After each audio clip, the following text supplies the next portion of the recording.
bitandukanye n'abantu bo mu zindi sosiyete z'abantu hirya no hino ku isi, aho umugabo ndetse n'umusore bafite six packs bafatwa na benshi nk'abasore bateye neza, aho mbega kutagira ibinure byinshi kunda ku musore ari bimwe mu bimuzamurira igikundiro.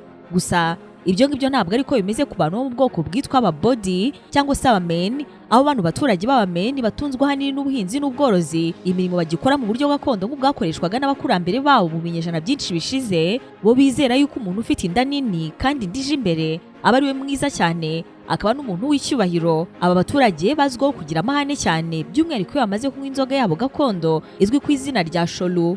Iyo bamaze kunywa iyi nzoga bakora ku ntwaro zabo gakondo zirimo inkoni n'amacumu, barangiza bakajya gutera abaturanyi babo, ku buryo rimwe na rimwe mu mirwano ibahuza hari n'igihe habamo kubura ubuzima. Muri ubu bwoko bw'aba BODI kandi cyangwa se nanone aba men, umugabo wese ufite ibiro byinshi n'inda nini kurenza abandi aba barusha ijambo, ubwiza ndetse no kubahwa. Ijambo avuze rihabwa agaciro ndetse mu buryo butagibwaho impaka, ni nawe burusha abandi ubwiza n'ubwenge. Ubu bwoko bw'aba BODI buteye mu majyepfo y'igihugu cya Ethiopia, aho buri mwaka bagira amarushanwa yo gutora umugabo uhiga abandi bagendeye ku mubyibuho w'inda nk'ikintu cy'ibanze kigaragaza ubwiza budasanzwe. Ubu bwoko bw'aba BODI bufite byinshi byihariye bukora ndetse n'imigenzo yabo gakondo itangaje umuntu wese yatungurwa no kumva.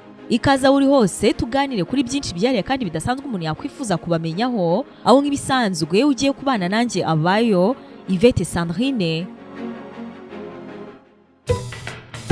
Aho inzozi z'ubwiza zitangirira, aho ubwiza bw'inyubako yawe burushaho kugaragara, niho hari La Gloire Confiance Trading Limited, izina ry'icyizere n'ubuziranenge budasanzwe. Dufite amakaro meza cyane y'ubwoko bwose ya porcelain na ceramic, kuva kuri size ya 25 kuri 40 kugeza kuri 75 ku 150. Gypsum board zituma igisenge cy'inzu yawe kirushaho kuba cyiza, marine board zikomeye cyane kandi ziramba, ubwiherero bugezweho, lavabo, bathroom cabinets, robine, water heaters zigufasha gushyushya amazi, bathroom showers n'ibindi byinshi cyane kandi byiza. Muri La Gloire Confiance Trading Limited tukuzanira ubwiza, ihumure n'ibisubizo byuzuye ku rugo rwawe ndetse no ku mushinga wawe wose. Wadusanga i Kigali ku Gisozi, i Remera kwa Rwahama ndetse n'andi mashami yacu yose yamaze gufungurwa. I Muhanga wadusanga imbere ya Bank of Kigali, i Rubavu kadusanga imbere y'umusigiti, i Kabuga ni imbere ya Equity Bank, ndetse na Musanze turahari ni iruhande rwa Shaste City Hotel mu nyubako yitwa Indende House. La Gloire Confiance Trading Limited, twubaka ubwiza tukageza ubuziranenge kuri bose. Ubwoko bw'aba BODI cyangwa se aba men ni ubwoko bubaho bwimuka bitewe n'aho ibihe bigeze. Babikora kenshi bashaka aho bororera amatungo yabo heza cyane, cyangwa se haboneka ibyo kurya kandi bikaboneka mu buryo bworoshye. Nubwo bakora ubuhinzi, ntabwo n'ubundi bibabuza gushaka ibyo kurya mu mashyamba biba byarimejeje, ndetse bano baranyuzamo bagakora ubuhigi. Abaturage baba mu kibaya cyitwa Omo, ni mu birometero 140 uvuye mu mujyi witwa Jinka, ni mu majyepfo y'igihugu cya Ethiopia. Batuye cyane mu gace kitwa Bench Maji, ndetse hari n'abagize ubu bwoko bake ba mu gihugu cya Sudani. Umubare wabo bari hagati y'222 ndetse na 230. Ni imibare yakozwe n'urubuga rwitwa peoplegroups.org mu mwaka w'2023. Bitekerezwa ko ubu bwoko bwagize muri Ethiopia buturutse mu gihugu cya Sudani, ariko bo ntabwo babyemera.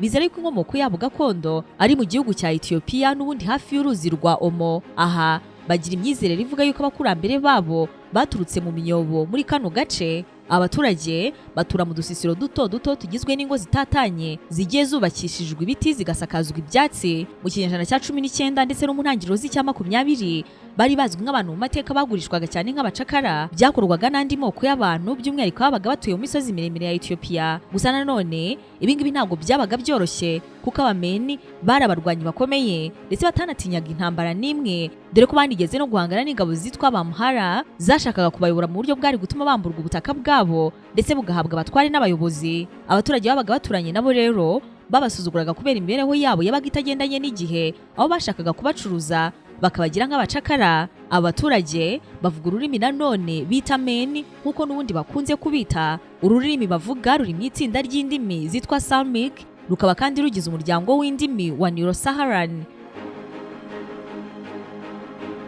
Muri ubu bwoko usanga abaturage barigabanyijemo amatsinda abiri agizwe n'abatuye mu bice by'imisozi, aho bakora cyane ubuhinzi bw'ikawa ndetse n'ibigori, ni mu gihe abandi batuye mu bisiza bo bakora cyane ubworozi bwiganjemo inka. Inka kuri aba baturage zigira uruhare runini cyane mu buzima n'umuco wabo. Ubu bwoko mubyara abana benshi, dore ko impuzandengo y'abana umugore wo muri ubu bwoko abyara ari abana 8, gusa mu bana 10 bavuka 4 bapfa batarageza imyaka 6. Ikindi, umugabo wo muri ubu bwoko bitewe n'ubukungu bwe aba ashobora gushaka abagore barenga 10, ibyo ngibyo aba byemerewe cyane.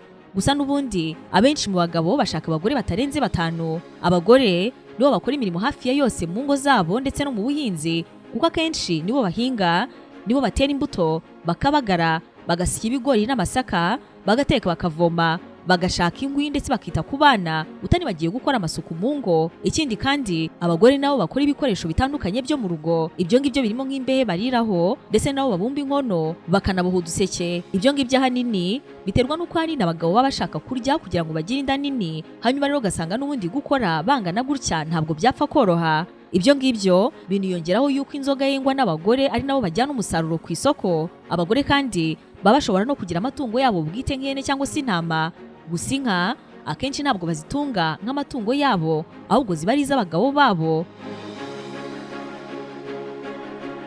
Muri make, uruhare rw'abagore mu mibereho y'aba BODI ni uruhare runini cyane, nubwo ariko kandi badakunze kugira imyanya ikomeye mu buyobozi, dore ko badashobora kuba bitwa bakomuruti, abo bano ari abatware b'imvura. Ntabwo kandi bashobora kuba abayobozi b'amoko cyangwa se imiryango, nta nubwo kandi bashobora kuba abagaba b'ingabo n'ibindi byo ku rwego rwo hejuru muri ubu bwoko. Amatungo y'aba BODI yiganjemo inka akoreshwa mu bikorwa byabo bitandukanye, ahari iyo batanga iyo bakwa abakobwa bagiye gushyingirwa, ndetse inka zinakoreshwa mu bikorwa bijyanye n'iyobokamana. Usanga aba BODI bagira ibyivugo by'inka ndetse bakanagira ibibonezamvugo bigizwe n'amagambo agera ku 8 asobanura amabara y'inka. Kubera kutamenya aho iterambere rigeze, iyo bakora ubucuruzi bakoresha uburyo bwa kera buzwi nka barter trade. Ubu ngubu ni uburyo umuntu azana umusaruro we nk'ibyo yejeje akabigurisha, akabona ibyo yifuza. Abaturage baba bazi amasoko bahuriraho, hanyuma bagakora ubwo bucuruzi. Bagira kandi amasoko arema buri cyumweru, aho usanga bakora urugendo rw'amasaha menshi kugira ngo babashe kuhagera. Ku bintu bijyanye n'imyambarire, abagore ba BODI bambara impu z'ihene, aho zino bazambara ku myanya yabo y'ibanga. Ni mu gihe abagabo akenshi usanga bambara umwenda usanzwe cyangwa se umwambaro wakozwe mu bibabi by'ibiti byatunganyijwe neza. Gusa muri iyi myaka umuco wo gukora imyambaro mu bikoba by'ibiti ugenda ucika, ntabwo gikorwa cyane, aho hazi imyenda isanzwe, nubwo ariko kandi nanone n'ubundi usanga bagikomeye cyane ku muco wabo gakondo ku buryo bakiyambara. Abagore bo muri ubu bwoko kandi barimbisha imibiri yabo, aho bambara imitako bakoze mu masaro ndetse no mu mahembe. Ku mibiri yabo bashyiraho indasago nini cyane ku buryo ubona bafite ibimeze nk'inkovu ariko ziriho mu buryo bw'ubugeni. Ku bijyanye n'ibiribwa, aba baturage barya ahanini ibyo kurya biteguwe mu bigori n'amasaka, gusa banahinga ibindi bihingwa birimo ibishyimbo, amashaza, urusenda, ibisheke, itabi n'ikawa nkeya. Iyo bejeje ikawa igurwa n'abacuruzi batari abameni, bakayijyana ku masoko yo mu mijyi ituranye nabo, imijyi nka Mizani, Teferi ndetse na Jima.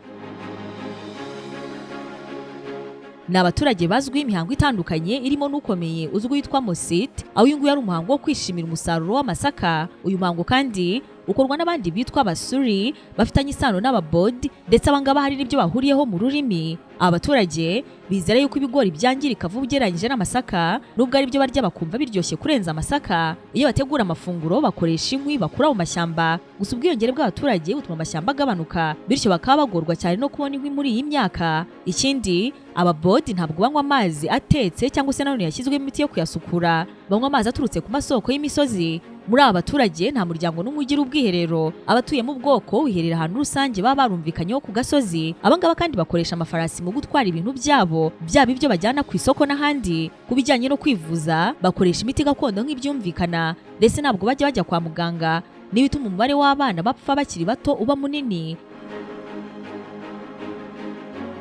Abaturage iyo bidagadura baririmba indirimbo n'imbyino bita gulai, aho izi ndirimbo ahanini ziba zivuga ku rukundo, umusaruro w'ubuhinzi, ubworozi ndetse n'ubutwari n'imbaraga z'abagabo.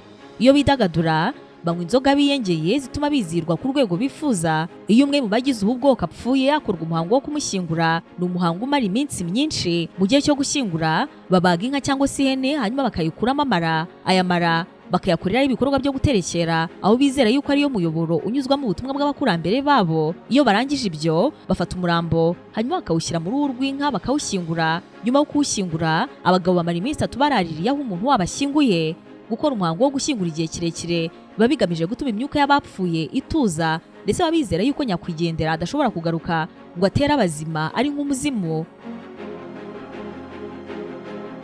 Buri mwaka abaturage biziza umwaka mushya bita Kayel, aho uyu mwaka bawiziza mu kwezi kwa gatandatu cyangwa se kwa karindwi. Iki gihe kiba gishobora guhinduka bitewe n'igihe baboneye imvura. Iyo hakorwa ibirori byo kwishimira umwaka mushya, abasore bo muri buri rusisiro bagenda batoranywa, hanyuma bagashyirwa ahantu wakwita nko muri boot camp, aho bamara amezi ari hagati ya 3 na 6. Aba basore bashyirwa ngaha muri boot camp kugira ngo bitabweho mu buryo bushoboka, hagamijwe kongera inda n'ibiro byabo kugira ngo bazitabire neza amarushanwa y'abafite inda nini.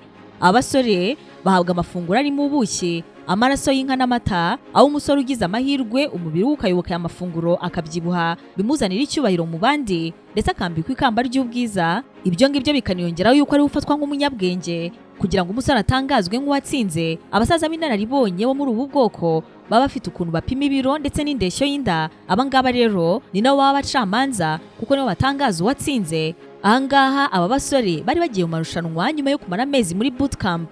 Iyo umusore atangajwe ko yatsinze yishima mu buryo budasanzwe, ndetse abo mu muryango we babaga inka mu rwego rwo kwishimira umusore wabo ubuhesheje ishema umuryango. Nkuko twabibonye, abagize ubu bwoko bakunze kugirana amakimbirane n'abandi baturage, cyane cyane abaturanyi babo, ari n'amakimbirane y'abashingiye ku butaka, ndetse rimwe na rimwe iyo habaye imirwano harabatakariza ubuzima. Mu burasirazuba bw'aba BODI batuye hari ubwoko bwitwa DIM, aho ubwoko butandukanye n'abandi baturanyi babo kuko aba ngabo bagirana umubano mwiza. Ntabwo bakunze kugirana amakimbirane n'aba BODI nk'ayo bakunze kugirana nayo mu bundi bwoko. Aba BODI usanga kandi baba bafite ubwoba bw'imyuka, aho bizera yuko iba mu nzuzi ndetse no mu mashyamba batuyemo. Ibyo bituma bavuga yuko biba ari ngombwa cyane kuvugana n'iyo myuka kugira ngo birinde ibyago cyangwa se amakuba biba bishobora guterwa n'iyo myuka. Abaturage bemera yuko hari Imana iba mu kirere yitwa Tuma, aho Imana bizera yuko ariyo yabaremye, bakanizera yuko kandi ari itanga imvura ndetse n'uburumbuke mu buhinzi. Banizera yuko Imana ari irinda abantu, amatungo ndetse n'ibihingwa. Nanone kandi abaturage bizera yuko hari imbwa ntagatifu ibahuza na Tuma, nyine iyo Mana yabo. Ibyo ngibyo bigatuma rimwe na rimwe bayiyambaza ngo basabire inabajyanira ibyifuzo. Aba baturage banagira abapfumu bitwa abacultures, aho bizera yuko abapfumu bagira ubushobozi bwo kuvugana n'imyuka, ndetse mu bupfumu bwabo bagerageza kumenya ibizaba mu gihe kizaza cyangwa se impamvu y'ibyabaye ku buzima bwabo. Banizera yuko kandi abapfumu babo banagira ubushobozi buhambaye bwo kuvuma umuntu uwo ari we wese ushobora gukora ikintu kitari cyiza mu buzima bwabo. Inzozi Park, ihuriro ry'ibirori, ubukwe, inama, kwiyakira n'imyidagaduro. Utegura ubukwe bw'inzozi zawe, umunsi w'amavuko, inama, cyangwa se ushaka no kugira umunsi mwiza wo kwiruhukira no kwidagadura. Byose ni ukuvuga icyarimwe cyangwa se mu bihe bitandukanye, ahantu hamwe. Iyo uhisemo ko bibera mu Nzozi Park, bingana no kubika urwibutso rw'ibihe byiza mu bunyamwuga bwose. Dukodesha ahabera ubukwe, inama n'ibindi birori. Dufite kandi ubunararibonye mu kubategurira ibirori no gutakana amabengeza yose aho biri buze kubera. Inzozi Lounge ni bar na restaurant ufatiramo ibyo kunywa n'amafunguro ateguranye ubuhanga. Inzozi Park kandi tunabafasha kwakira abana mu myidagaduro n'udukino twabo mu mutekano wose. Gana Inzozi Park, ihuriro n'igicumbi nyacyo cy'ubukwe, ibirori n'inama, amacumbi n'imyidagaduro ku bana n'abakuru. Ahangaha ni ahantu hakwiriye amahitamo yawe y'icyerekezo cy'inzozi koko.